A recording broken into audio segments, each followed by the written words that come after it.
سلامونه ملګرو، نن راځو د انګلیسي ژبې ټایټلز پیژنو. What are the titles and where do we use them? So let's begin the lesson.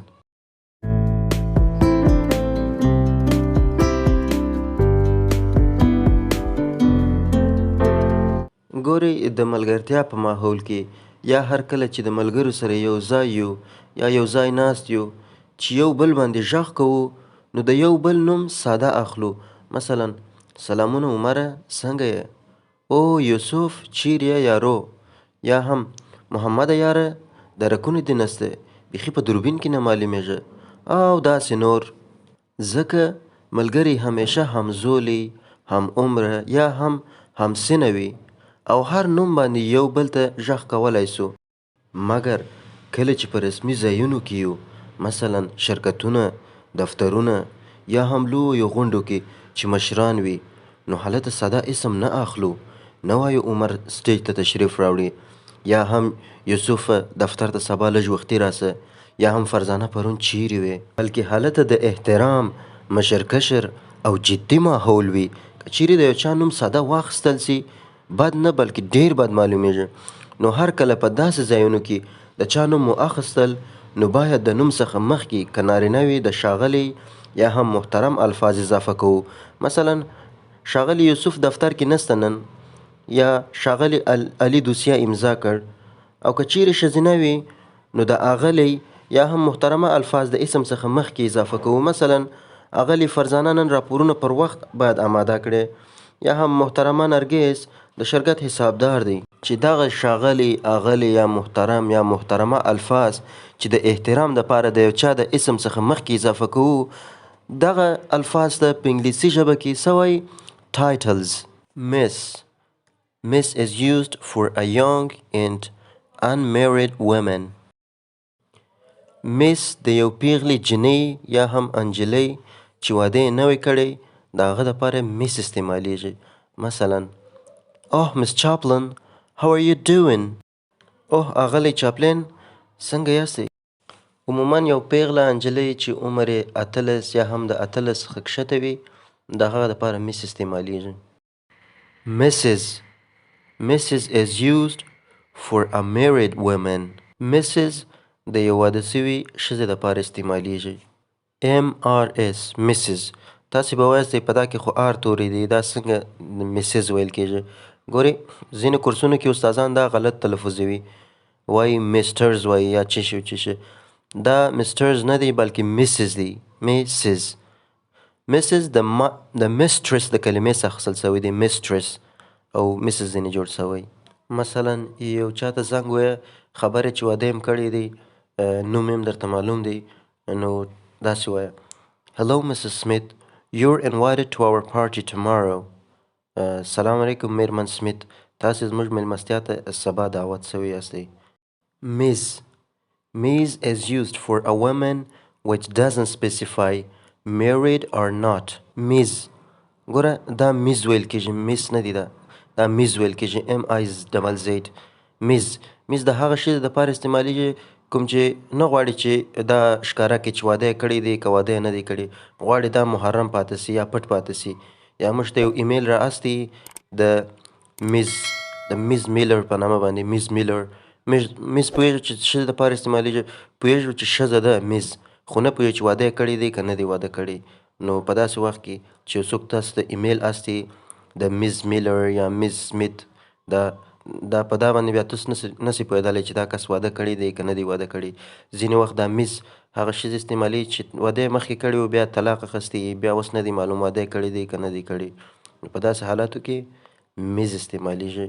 پام ووي چې غلطه تلفظ نه کوي، دا میس نه دی، دا میز دی. میز د پیغلې دپاره استعمالیږي، او میز د نامعلوم ښځې دپاره چې واده یې کړی که نه دی واده کړی. Hello, I'm Miss Johnson. Someone attacked on my brother. He is in an absolutely terrible state. Could you send me an ambulance, please? مثلا دلته وایي زه اغلی جانسن یم، زما په ورور یو چا حمله وکړه، هغه په ډېر بد حالت کې دی، کولی سي یو امبولانس واستوئ. دلته I'm Miss Johnson، دلته خپل شخصیت یې پټ ساتلی، تاسو نه پوهېږئ چې واده یې کړی واده یې نه دی کړی. نو زه اغلی جانسن یم. نو کله چې یو څوک غواړي خپل شخصیت یا واده یې کړی واده یې نه دی کړی، یا واده یې کړی و طلاق اخیستی و هر څه چې هغه غواړي پټ وساتي ښځې مقصد د نارینهو دپاره نه استعمالیږي نو هغه بیا میز استعمالي ګوره میس مسسز او میز دا ښځینه دپاره استعمالیږي mix is used for the one whose gender is unknown mix د هغه چا دپاره استعمالیږي چې جنسیت یې موږ ته نه معلوم چې ښځه ده که نر دی مثلا ستاسو جیمیل یو څوک هک کړي او وروسته درته پیام واستي یو ایمیل درته واستي وایي زه مکس ایډوارډز یم دغونه پیسې واستوه که نه هر څه دې پاکومه نو تاسې دلته نوم یې پوهېږئ چې نوم یې ایډوارډز سو خو مکس باندې نه پوهېږئ په مکس ویلو باندې خپل جنسیت یې پټ کړئ دلته په نوم یې پوهېږئ چې ایډوارډز دی نو تاسو په دا ځای کې نه پوهېږئ چې دا اوس ښځه ده که نر دی اوس به تاسو ته دا سوال پیدا کېږي ښه په مکس ویلو باندې خو خپل جنسیت یې پټ کړئ نو په دا نوم باندې خو پوهېږو چې ایډوارډز د ښځې نوم دی که د نر نوم دی ستاسې په جواب کې به زه دا ووایم چې نه پوهېږئ د نوم په پوهېدلو باندې د یو چا په جنسیت نه پوهېږئ ځکه د انګلیسي ژبې ټایټل سره همیشه د کورنۍ نوم استعمالیږي نه د چا خپل شخصي نوم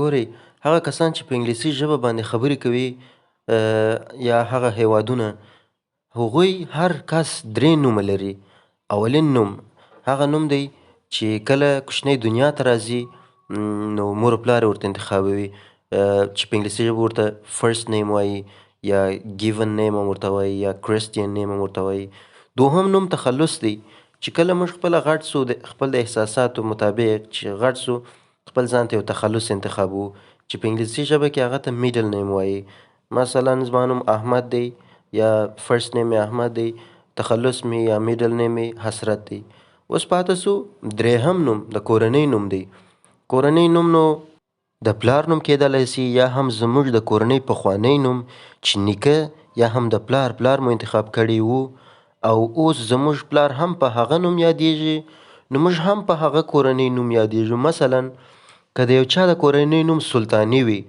نو دا کورنۍ نوم د نجونو لپاره هم دغه کورنۍ نوم استعمالیږي او د هلکانو لپاره هم همدارنګه مثلا د یو کس نوم فرست نیم ذاکر دی میډل نیم دوهم یا تخلص نوم یې رحیمي دی او سر نیم یا لاست نیم یا دغه چې موږ تاسې ورته کورنۍ نوم وایو کورنۍ نوم یې سلطاني دی خو د ذاکر د خور نوم لیلا ده مثلا تخلص یې پرهیز دی کورنۍ نوم یې سلطاني ده په دغه کورنۍ کې زیږېدلی دغه کورنۍ نوم سلطاني ده نو د لیلا دپاره هم کورنۍ نوم سلطاني ده د ذاکر دپاره هم سلطاني ده ذاکر هلک سو لیلا انجلۍ سو نو دلته چې موږ ته د مکس ایډوارډز په نامه باندې موږ ته ایمیل راستولی دی ایډوارډز یې د کورنۍ نوم دی د کورنۍ نوم د انجلۍ دپاره هم کېدلی سي د هلک دپاره هم کېدلی سي موږ په دا ځای کې نه پوهیږو چې دا هلک دی که انجلۍ او په مکس ویلو باندې هم خپل جنسیت یې پټ کړی دی نو په دا ځای کې مکس استعمالیږي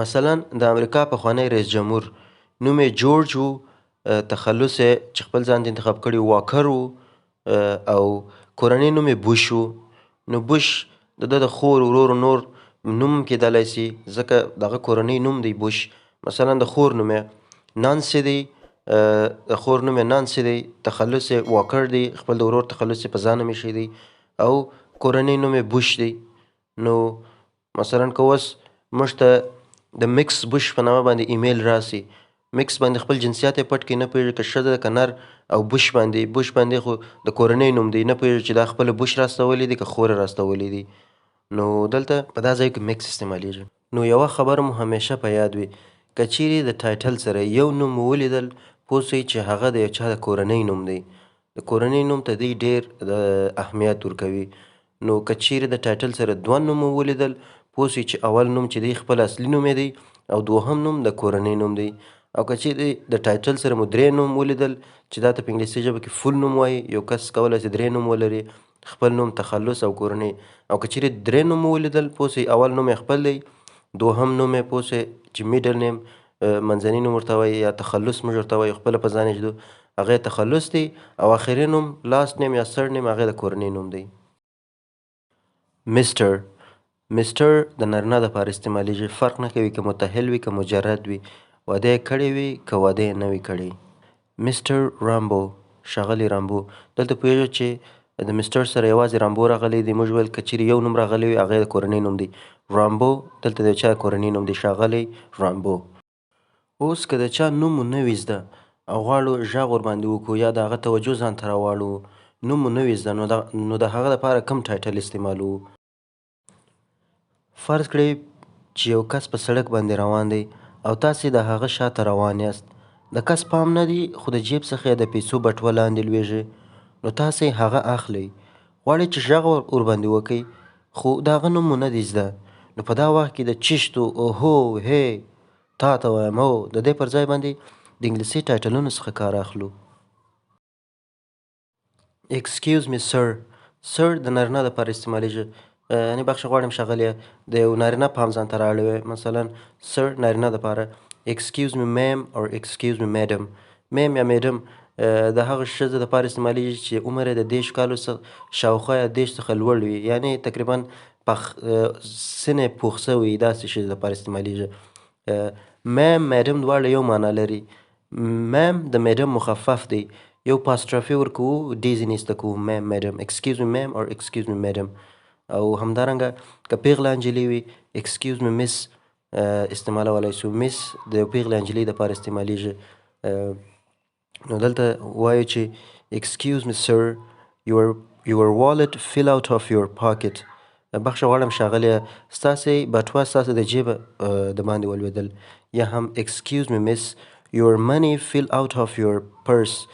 ستاسې د بکسې څخه ستاسې پیسې د باندې ولوېدل. دا excuse me miss اغلې بخښه غواړم، یا د نجلۍ دپاره excuse me ma'am or excuse me madam, your key fell out of your purse.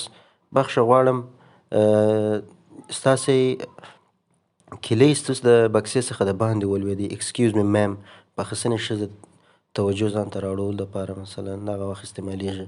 نو میم، سر، میډم یا میس هغه دا ادبانه الفاظ دي. مثلا کله چې په جامعه کې د خلکو سره ژوند کوو، د دې پر ځای چې چشو، اوهو، ها، هو داسې غږ ورباندې وکړو، نوم مو نه دی زده. excuse me sir, excuse me ma'am, excuse me miss, can you help me, excuse me ma'am, can I go with you to the party او داسې نور. د نن درس مو همدومره و. که چیرې درس مو خوښ شوی وي چاینل در سره سبسکرایب کړئ او همدارنګه زنګوله منګوله ورسره وشړنګوئ. تر نوې درس په خدای پاک مو سپارم. د خدای په امان، ښه وخت. Tell me what's wrong and why you never said you felt that way. And guess you're trying